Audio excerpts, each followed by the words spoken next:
नन्ही चिड़िया चिम्मू के दोनों प्यारे बच्चे चुनमुन और चुटपुट बड़े हो रहे थे। वो उड़कर जंगल की सैर करना चाहते थे, मौज मस्ती करना चाहते थे। इसलिए अक्सर वो अपने पंख फड़फड़ाते थे। वो अपनी मां और अन्य पक्षियों को उड़ता हुआ देखकर अपने बारे में सोचने लगते थे। बार बार पंख फड़फड़ाते थे। चिड़िया चिम्मू बोली, हाँ हाँ, मैं सब समझती हूँ। तुम दोनों उड़ना चाहते हो, इस पेड़ से उस पेड़ पर जाना चाहते हो, हवा में गोते लगाना चाहते हो।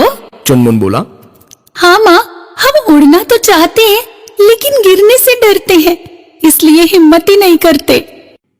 सही कह रहे हो बेटा, कभी उड़े नहीं ना, इसलिए तुम्हें डर लगना स्वाभाविक है। धीरज रखो, मैं तुम्हारे मन का सब डर भगाऊंगी और तुम्हें उड़ना सिखाऊंगी। माँ, मेरा भी डर भगा दो ना, मुझे भी उड़ना सिखा दो। आपने उड़ना कैसे सीखा था माँ? बच्चों, मुझे भी मेरी माँ ने ही उड़ना सिखाया था, बोलना सिखाया था, अपने खाने पीने का इंतजाम करना सिखाया था, खतरनाक पशु पक्षियों से बचना सिखाया था। मैं भी तुम दोनों को सब कुछ सिखाऊंगी। मेरे प्यारे बच्चों, हमेशा एक बात याद रखना कि हो सके तो किसी के लिए अच्छा ही करना, कभी किसी का बुरा मत करना। कुछ दिन में बच्चे और बड़े हो गए। चिम्मू ने धीरे धीरे उन्हें हिम्मत वाला बनाना शुरू किया। उनके मन का डर निकालने लगी। डर पर विजय पाकर ही कोई कला सीखी जा सकती है। चुनमुन और चुटपुट भी अपनी मां की सलाह को मानते हुए अपने घोंसलों में ही अपने पंख को खोलकर उछलने लगे। मां का साथ पाकर उनकी हिम्मत बढ़ने लगी। मां के निर्देश के बाद चुनमुन उड़ा और नीचे जाने लगा। चिम्मू मां झट से उसके नीचे आ गई और सहारा दे दिया। चुनमुन ने जोर से पंखों को हिलाया और ऊपर उठने लगा। वो एक डाल से टकरा गया, लेकिन मां ने संभाल लिया। इसी तरह चिम्मू मां ने चुटपुट को भी उड़ने का पहला पाठ पढ़ाया। चुटपुट कमजोर था, इसलिए ठीक से उड़ नहीं पाया और जमीन की तरफ चला गया। मां ने उसे भी संभाल लिया। कुछ देर के बाद जमीन पर जाने के बाद चुटपुट थक गया था, उससे फिर उड़ा न गया।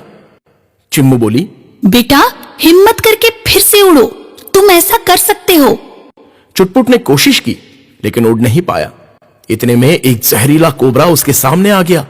मां ने जब अपने जिगर के टुकड़े के सामने मौत को देखा तो वो स्वयं अपनी कुर्बानी देने के लिए तैयार हो गई। हे नागराज, मेरे बच्चे को छोड़ दो, चाहो तो मेरी जान ले सकते हो, मगर उसे कोई नुकसान मत पहुंचाना। कोबरा बोला, मैं तुझे और तेरे बच्चे दोनों को खा जाऊंगा, किसी को छोड़ने वाला धर्मात्मा मैं नहीं हूं। माँ, तुम उड़ सकती हो, उड़ जाओ, मेरे कारण अपनी जान मुसीबत में मत फंसाओ। तुम्हें मेरे जैसे कई बच्चे मिल जाएंगे, लेकिन मुझे तुम्हारी जैसी माँ नहीं मिलेगी। नहीं बेटा, अपने जीते जी मैं तुम पर कोई आंच नहीं आने दूंगी। अब मैं इस नाग से लड़ने के लिए तैयार हूँ, मैं लड़ती रहूंगी और तुम यहाँ से चले जाना। चिम्मू नाग को मारने के लिए आगे बढ़ गई और कोबरा भी लड़ने के लिए तैयार हो गया। इसी बीच चिम्मू के दूसरे बच्चे चुनमुन ने अपने घोंसले के पास पेड़ से लटका हुआ एक फल नीचे नाग की तरफ लुढ़का दिया। फल सीधा नाग के फन पर ही गिरा और वो चकरा गया। उसे दिन में ही सितारे नजर आने लगे। चिम्मू मां चिल्लाई, चुटपुट, अब तुम ऊपर उड़ो, तुम बहादुर हो, शक्तिशाली हो। चुनमुन बोला, हाँ भैया, सांप अंधा हो गया है, तुम्हें मौका मिल गया है, उड़ो और जल्दी मेरे पास आ जाओ। चुटपुट ने हिम्मत दिखाई और उड़ते हुए ऊपर डाल पर घोंसले के पास पहुंच गया। चिम्मू मां भी उसके साथ साथ थी। अरे वाह माँ, मैंने तो उड़ना सीख लिया, अपने डर को भगा दिया। चिम्मू बोली, हाँ बेटा, कोशिश करने वालों की कभी हार नहीं होती। इसी तरह जीवन में हमेशा कोशिश करते रहना और आगे बढ़ते रहना। एक दिन जंगल के पास की नदी में बाढ़ आ गई। पशु सुरक्षित स्थानों पर चले गए और पक्षी पेड़ों पर जाकर बैठ गए। पानी बढ़ने से उनके प्राण संकट में आ गए। चिम्मू और उसके बच्चों ने जब देखा तो वो बहुत ही दुखी हुए। चिम्मू के मन में उन्हें बचाने का एक नया विचार आ गया। उसने अपने बच्चों की मदद से पेड़ की बहुत सारी टहनियां नीचे चींटियों के बिल के पास गिरा दी। वो सारी टहनियां एक दूसरे से मिलकर पेड़ तक पहुंच गई थी। मेरी प्यारी चींटियों, पानी तेजी से बढ़ता चला जा रहा है, खतरा बढ़ता जा रहा है। तुम सब इन्हीं सूखी टहनियों पर चढ़कर आगे बढ़ते हुए इस पेड़ पर चढ़ जाओ। चींटियों ने चिम्मू के कहे अनुसार सूखी टहनियों पर चढ़ते हुए कतार बनाकर पेड़ पर चढ़ना शुरू कर दिया। सारी चींटियां सुरक्षित रूप से पेड़ पर पहुंच चुकी थी। सभी चींटियां बहुत ही खुश दिखाई दे रही थीं। प्यारी चिड़िया, तुमने हमारे प्राण बचाए, हम आजीवन आभारी रहेंगे। हम सभी मिलकर ईश्वर से प्रार्थना करते हैं कि वे सदैव तुम्हारी सहायता करें। हमारे पास तुम्हें देने के लिए और तो कुछ भी नहीं है, लेकिन एक बहुत छोटा सा सिंपी है। वो साधारण सिंपी नहीं, बल्कि जादुई सिंपी है। वो सदैव तुम्हारी मदद करेगा। चिम्मू ने पानी में उतरने के बाद चींटियों से वो सिंपी लिया और बंदर भाई की मदद से उसे अपने गले में बांध लिया। 2 दिन बाद चुटपुट बीमार पड़ गया।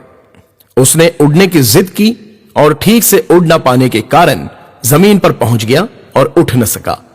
इतने में वही जहरीला कोबरा उसके सामने आ गया। चुटपुट डर गया और पीछे जाने लगा। मौत सामने खड़ी थी। चिम्मू उड़कर नीचे पहुंच गई। कोबरा फन निकालकर वार करने ही जा रहा था। भगवान बचाइए! इतने में जादुई सिंपी से तेज रोशनी निकली और सांप के फन पर जाकर पड़ गई। सांप का फन तेजी से नीचे पटक उठा, जैसे किसी ने उस पर वार कर दिया हो। इसी तरह से 2-3 बार सांप ने झटका खाया। जख्मी होकर वो चकराया, इतना पीटा कि समझ न पाया। अब नेवले का नंबर आया। चिम्मू का दोस्त नेवला सांप की पिटाई करने लगा। कोबरा डरने लगा, मार खाकर पिछड़ने लगा। अंत में नेवले ने उसकी जीवन लीला समाप्त ही कर दी। चिम्मू ने जादुई सिंपी के बल पर नेवले के 2 जख्मों को भी ठीक कर दिया। इसके बाद अपने बीमार बच्चे चुटपुट को भी उन्होंने ठीक कर दिया। चुटपुट ठीक होकर उड़ने लगा। चुनमुन भी साथ हो लिया। दोनों हवा से बातें करने लगे और उनके पीछे पीछे मां चिम्मू भी उड़ रही थी।